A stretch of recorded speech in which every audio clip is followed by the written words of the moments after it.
Hello and welcome to the Dynamic CCTV technical video. Today we're going to take a quick look at the Ajax Hub PSU and Hub2 PSU units. These are not PSUs or power supplies as such, they are power interface PCBs. These allow the actual hub units to be changed from a mains 230 volt AC power input to a low voltage 12 to 20 volt DC power input. Suitable for different scenarios, obviously low voltage applications, PSUs and also battery applications as well. There's two different units. There's the Hub PSU 12 volt, which is used for the Hub Plus and the Rex unit, which is this unit here. And there's also the Hub2 PSU 12 volt, which is purely for the Hub2 unit. Principle's the same for both. They do come obviously as a separate item, so they don't come installed inside the hub. That is something you would have to do. Fairly straightforward though, which we're going to have a look at in a moment. Now the hubs themselves are very sort of low powered devices. They give a maximum of 10 watts out, which at load terms equates to about 0.8 of an amp or 800 milliamps. So not a lot in terms of power usage. And this can be an advantage if you decided you wanted to use the Ajax hub in a vehicle to protect your vehicle or van overnight. You could choose to power one of these off the actual battery, the car battery. Your average battery would have an amp hour rating of around about 60 amp hours. So one of these things could quite happily run off a car battery or van battery for about 3 days before the battery was flat. But obviously we know that batteries don't tend to flatten out due to the fact that you're driving the vehicles, the alternator's recharging the battery. So having one of these running, let's say overnight or for a day while the vehicle's parked up, is not a problem to the battery.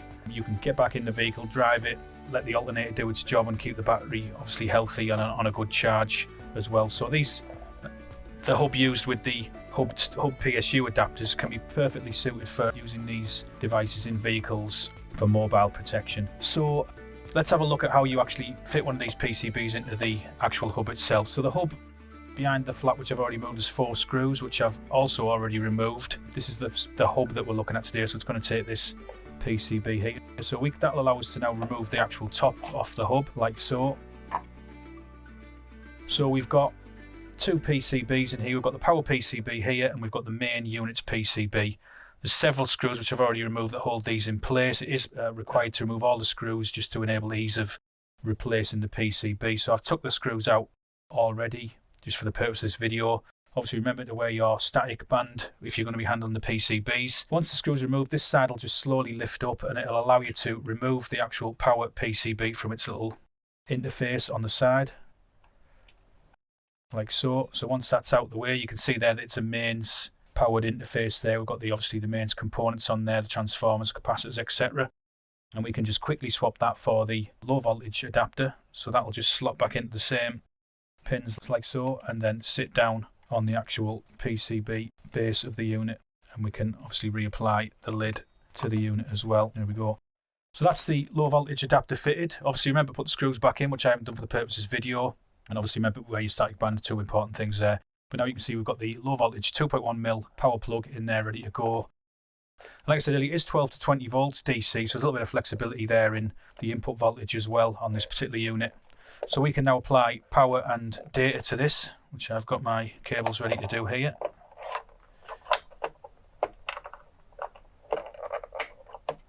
And the 12 volt feed. Turn it on. So there we've got an initial power light come on there. What we should eventually have is the red change to signal colour, indicating that the unit's picked up a network connection. And there we go, we've got the colour change. So that's our unit, now online, powered off a low voltage input.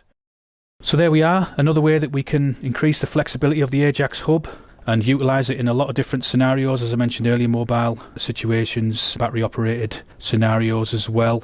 I've had a lot of interest and requests for these particular devices to become available, so I'm sure you'll be glad to see these now form part of the Ajax range.